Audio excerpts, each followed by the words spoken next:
to you constitutes meaningful learning? What is it that you come into class to do? What are you trying to accomplish? Actually, this really hasn't changed for me entirely, although I think I've gotten better at it and I'm more conscious of it. And that is that I really want to create a group, and I want it to be fun. And if that doesn't happen, then the class doesn't work. And so I spend a lot of time, the first couple of weeks, having everyone say everyone's name in a circle. And they're 20, so their brains work really well, so they can remember the names. And I'm, busy cheating by looking at the list, but they know everyone's name. And it actually creates a different kind of environment. So if everyone's in on it together. And so my main goal before anything academic happens is to create a sense of kind of joie. I often have them sit in a circle. That started out because I started having panic attacks. That started in my late 30s, early 40s. It started in interstate highway driving, and then it leaked into public speaking. And so I had people sit in a circle, but then it actually was better anyway. And so I move between circles now and getting them in groups at tables. I'm a lot more comfortable now than I was in the beginning, letting them talk and then report out. But again, the most important thing that can happen before anything else starts is that we feel like we're a group and that we're in this together. And because I don't learn if I'm not happy. And I think people learn better when they feel appreciated and known. So yeah, I guess that's the first thing. They are different. They're a lot more anxious. They're a lot more worried about their grades. The economy has changed. I've changed my mind about a lot of things that I used to say. I used to say, definitely go to grad school. It's just so much fun and blah, blah, blah, but it's a lot of money. The anxiety gets on my nerves, frankly, but I also kind of understand it, that they're anxious. I wish we didn't have to grade them. I wish there were a way that we didn't have to do that. I try to help them a lot. I give them outlines of the tests. I give them potential questions. So I'll give them 20 questions, and I say, I'm going to ask 10 of those. And I mean, they're the actual questions. So I try to get rid of some of that anxiety, and because it's really no fun learning with anxiety. On the other hand, though, I think even though they've changed and they read different things, they read a lot less. But they know different things than they did 20 years ago, 30 years ago. So they just know new things. They know things that I don't know. And so I don't think it's bad that they've changed. I think it's just kind of interesting because I can say to a class now, look in the God machine, that's what I call the computer. Check out, this guy, tell me what he said. And they'll look it up and we'll look at a video together. There's a lot of common work together. I don't know. I still like them very much, and I could, if I didn't, I wouldn't keep doing it, I think. In my 50s, I'm now 58, I decided I had tenure and I could do what I want. And I decided to teach this Darwin class. And I love science, but I'm not a scientist. And I've had a lot of pre-meds take it, and it's grown and it's evolved. I have all these different working parts now, and it's really become a course, as I mentioned before, about how you tell the story of science. But in order to judge how someone's telling the story of science, you have to understand the science a little bit. So we do struggle the first 3 or 4 weeks with, what does natural selection really mean? And the materialism of it. And it's just so wicked fun. I love it. And I also tell them, if I can do this, you can do this. And I occasionally have pre-meds in there, but I also have film studies people, So it's how do you tell the story of Darwin, right? How does Darwin tell the story? And then how do other people tell the story? So we're looking at a lot of TED Talks. How do you tell the story of science? And so I have them do lots of different things. One thing they do is they storyboard how an animal changes from a short-clawed animal into a long-clawed animal. And that's always very interesting. They're also writing a script right now for a TED Talk. So we've been watching lots of TED Talks, And we've been taking notes on the TED Talks, how do they tell their story? What's the arc? What are the three things? What are the jokes? And they're going to write, that's their next paper. So they're not all academic papers, Right. but some are. But it is writing intensive. That's Yes, it the is. main form of communication that you're asking your students. Well, they do to presentations do. too. Mhm. And there's one more exercise I do that I think is really useful. And I do it often in my Holocaust class because I teach representations of the Holocaust in literature and film. And to stress to them that this is a class about representation and not a history class about the Holocaust, I have them do this exercise that I read about in a scholarly book. And the scholar was quoting Nietzsche. And what I have them do is they have to write a story about a bee sting. And it's the first day of class, and they always think that this is something to do with trauma and the Holocaust. And so I get all kinds of stories, and they come in the next day, and they read them out loud. And we write on the board, first person narrator, second person narrator. The common method is it was a sunny day, I suspected nothing, right? That's the way the average paper starts. Sometimes they'll be the bee.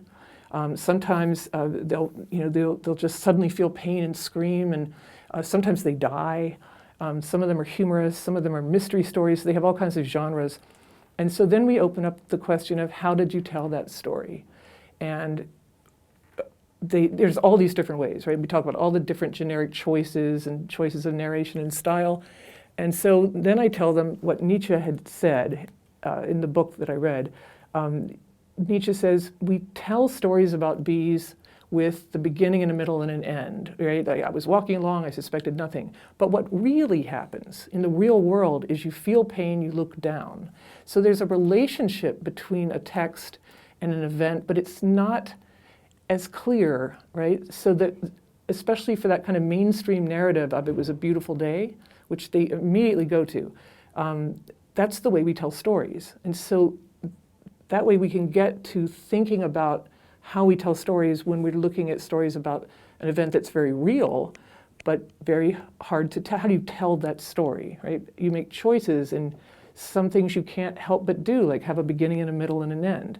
And that's sort of one of the ethical or problematic issues of talking about Holocaust literature or any literature about trauma. But so that kind of opens up the questions in a very visceral way for them because they've written the story. So that works. Because how do you tell the story, right? I mean, and what does realism mean in that sense, right? So realism would probably be just a scream, right? Or a moan, but that's not a story. So when you tell stories, you have rules, and you can break them, right? You can be the bee, or you can get rid of narrative, but you're still fighting against something, right? There's an impulse towards narrative. And so even Elie Wiesel's Night, he has to use language to tell the story, and there is a beginning and a middle and an end.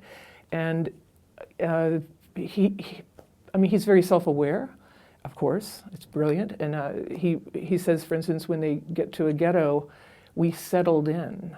And he puts that in italics because there's no word for what they're doing, right? But he has to use language to talk about it. So it is very complicated. And I have to keep reminding them too, because I'm talking so much about narrative, this is a real event. I'm not arguing that it's all narratives, right? But I'm arguing that the narratives are all that we have. We have access to it, right? Yeah. So we have access to it, but we have to remember that this is a narrative, even if it's by Elie Wiesel. So yeah, it gets really, really interesting. So that's what you're hoping, it's treacherous. That students come away with after your class. Yes, right. This ability to tell a story, but then realize the story's shortcomings. Yes. And that it's not the actual fact. Right, Yeah. right. So what are some things that you would tell a new teacher? I know that you were shy about maybe answering that or weren't sure what you could say, but like...